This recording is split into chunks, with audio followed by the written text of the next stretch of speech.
Yo les amis, j'espère que vous allez tous très bien et je suis super content de vous retrouver pour une nouvelle analyse. Paris est lancé. Et en écrasant un Real Madrid dépassé, le PSG tourne la page d'un été en forme de question et commence à apporter des réponses qui sonnent justes. Lesquelles et pourquoi?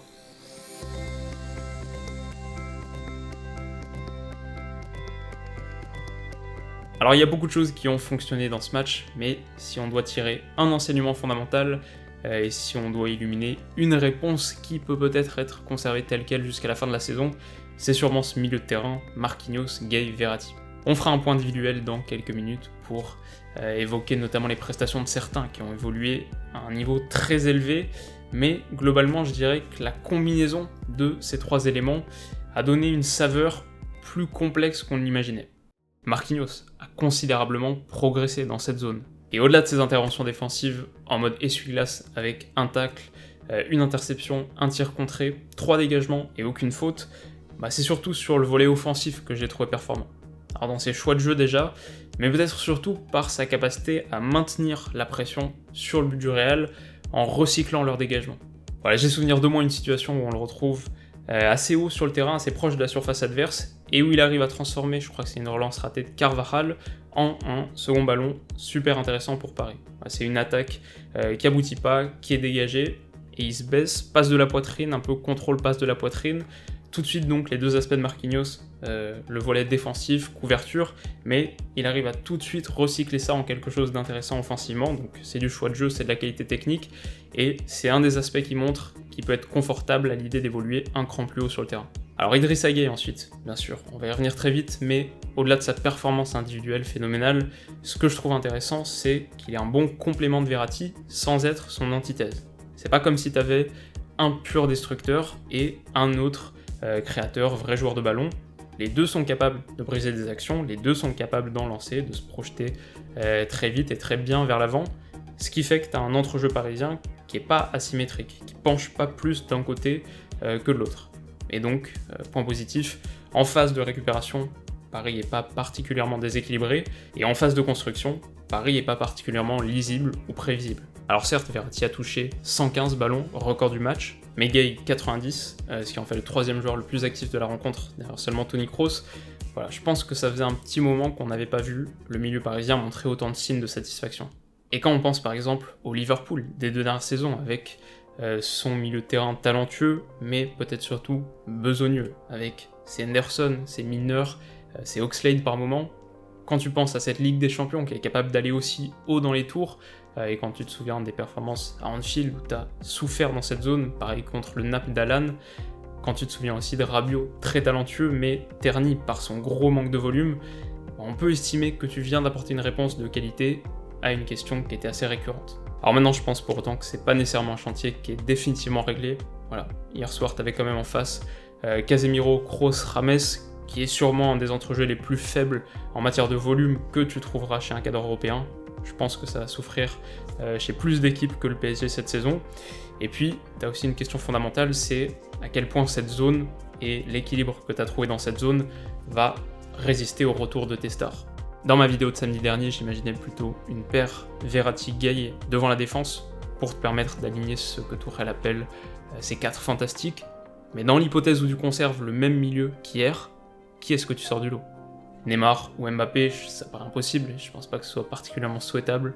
Non plus Icardi, tu vas pas jouer 109, à moins d'y installer Mbappé, mais c'est pas l'idée dominante de Tourelle récemment, donc voilà, surtout si t'as Cavani et Icardi qui sont dispo, ça me paraît improbable aussi.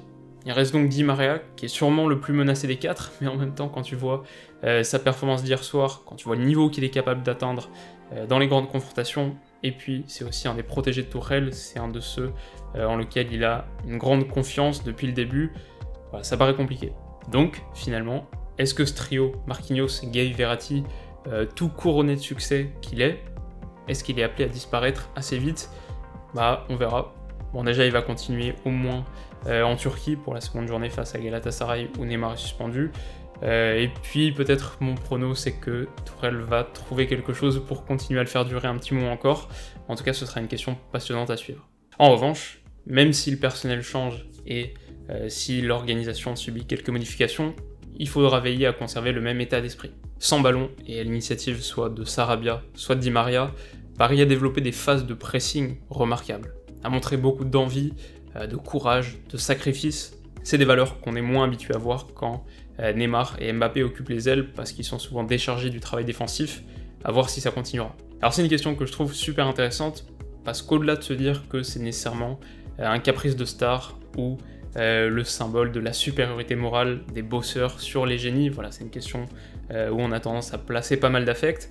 En matière simplement de football, de jeu, je me demande si un joueur comme Neymar a le volume et a la caisse pour aligner les efforts défensifs et conserver sa lucidité dans la zone de vérité. Voilà, j'ai pas tout à fait la réponse, mais j'imagine que le dribble, qui est un petit peu le paroxysme de la précision technique, le dribble demande d'être extrêmement lucide. Alors est-ce que tu peux avoir un Neymar qui presse et qui continue à faire autant de différence dans le dernier tiers ? En tout cas, c'est quelque chose à déterminer parce que le Paris qu'on a vu hier soir, travailleur, courageux, a mis la barre assez haut. Enfin, un dernier mot cette fois, peut-être un peu pour tempérer les ardeurs. Alors personnellement, je trouvais qu'on a vu hier soir un vrai grand match du PSG, j'ai pris beaucoup de plaisir à le regarder, prometteur à bien des égards, très séduisant, etc. Mais attention à pas tout voir en rose non plus. On en a fait beaucoup et peut-être un peu trop sur la stat de 0 tir cadré pour le Real. J'ai même eu un débat avec certains d'entre vous sur Twitter qui trouvaient que Paris n'avait pas concédé d'occasion. Pourtant, entre cette frappe d'Hazard à 15 mètres auquel on a laissé beaucoup d'espace, celle-ci de Bale, cette incompréhension entre Thiago Silva et Keylor Navas qui offre une situation somme toute menaçante, cette tête de Benzema bien trop seul dans la surface, ça me semble quand même être une position difficile à tenir. Et puis t'as aussi quand même 2 buts qui sont annulés. Alors, le premier très justement, le second c'est un peu plus discutable. Personnellement je dirais aussi que Lucas Vazquez fait action de jeu, mais on va dire que c'est un peu plus litigieux. Voilà, ça n'a pas été parfait derrière, c'est un petit chantier à ouvrir à mes yeux. Kimpembe par exemple a été correct sans être spectaculaire. Il y a des choses à surveiller aussi. Et puis évidemment, des départs tonitruants et des premières manches réussies en Europe. Le PSG en a connu, c'est un match et c'est une issue dont la saveur est pas totalement nouvelle et on sait que la suite généralement est moins glorieuse, mais je pense aussi que ces traumatismes vont te servir. Les supporters c'est une chose, s'enflammer ça fait aussi partie du foot, voilà, je trouve ça somme toute assez normal, et encore j'ai vu aussi beaucoup de réactions très mesurées, pleines de justesse, donc voilà, mais en interne, là c'est sûr, ça m'étonnerait qu'on se gargarise très longtemps de ce succès. Et d'ailleurs quand tu vois la réaction de Thomas Tuchel en conférence de presse d'après-match, ça va dans ce sens, et ça me semble très positif. On passe au top, et j'ai distingué en premier lieu Angel Di Maria, qui marque 2 buts, ça aurait pu être 3 s'il avait mieux négocié son face-à-face à la 60e minute environ, mais ça reste un détail. On l'évoquait déjà en 2018-2019, il est un joueur dont le niveau moyen est peut-être seulement bon, car terni par quelques irrégularités, mais son niveau maximum, lui, est très élevé. Poison aux abords de la surface, le Real n'a jamais trouvé la solution à ses crochets courts. 7 dribbles réussis, record du match. Il est aussi tout proche d'ajouter une passe décisive à son bilan comptable en seconde mi-temps, mais Sarabia gâche l'offrande. En revanche, c'est bien lui qui lance Meunier dans la profondeur sur l'action du 3-0. Voilà, je pense qu'il a signé hier soir une des performances offensives les plus notables sur 90 minutes qu'on verra cette saison en Coupe d'Europe.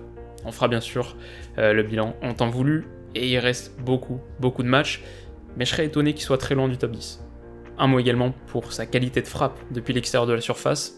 Dans cet exercice, il a déjà sauvé Paris contre Naples l'année dernière. On se souvient bien sûr de son but contre la France en Coupe du Monde, ou face au Barça en 2017. Enfin, hier soir, son engagement sans ballon est à signaler aussi. Il a bien accompagné et ou déclenché la première vague de pression. En seconde position, et je dirais même franchement premier à égalité, j'ai distingué bien sûr Idrissa Gueye, qu'on savait capable de ce qu'il a montré dans l'absolu, mais dont on ignorait peut-être qu'il pourrait le faire sur cette scène. L'interrogation est levée.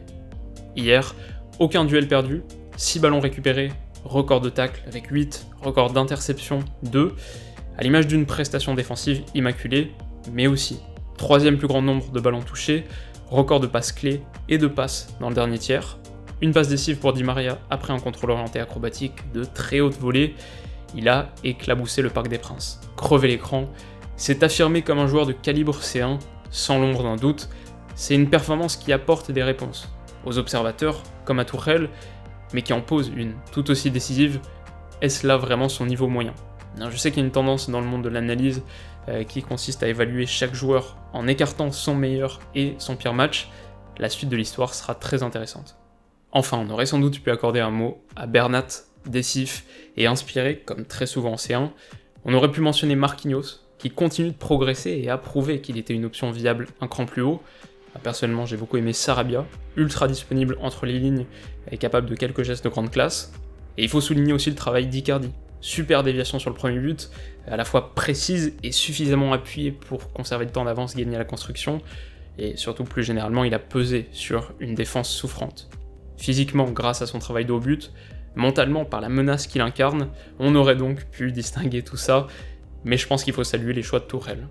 Dans une période pas évidente pour lui, alors qu'une contre-performance l'aurait rapproché du vide, et en l'absence de son duo de stars, il a aligné une équipe contestée au coup d'envoi, célébrée au coup de sifflet final. Et puis niveau flop ensuite, l'entrejeu madrilène dans son ensemble a sombré mais nul plus que Toni Kroos, symbole sans doute de la fin d'une ère. Alors avec ballon, il a trouvé en face de lui un Gueye hyperactif, sans ballon, il a trouvé en face de lui un Gueye hyperactif, un match inquiétant. Alors inquiétude à tempérer, mais rendement décevant également pour Eden Hazard, sans doute pas tout à fait prêt pour disputer 90 minutes à haute intensité, et malgré quelques déplacements intéressants, on attend quand même plus de la recrue phare du Real. Son occasion gâchée dans la foulée du 1-0 coûte cher. Enfin, on aurait pu mentionner James, 10 minutes intéressantes, puis le néant, et la charnière Varane-Militao est loin de donner satisfaction, mais j'ai choisi Thibaut Courtois. Très loin d'être impérial, et battu trop facilement au premier poteau sur l'ouverture du score. Voilà, en tout cas les amis, c'est donc la fin de cette courte analyse, et j'espère bien sûr qu'elle vous aura plu. Alors si c'est le cas, n'hésitez pas à mettre un petit like. Hier, vos pouces bleus ont permis à l'analyse de Lyon Zénith de rallier la 14e place des tendances de YouTube France. C'est de plus en plus fréquent, mais croyez-moi, toujours aussi apprécié. Donc merci beaucoup. Si ce genre de contenu vous intéresse et que vous voulez pas rater la prochaine analyse foot, vous pouvez aussi bien sûr vous abonner à la chaîne, ce qui me fera très plaisir. De l'autre côté, quoi qu'il arrive, on se retrouve très vite également pour la suite. Alors d'ici là, comme d'habitude, passez une super journée, une excellente soirée, bientôt le week-end. Prenez soin de vous surtout. Bisous.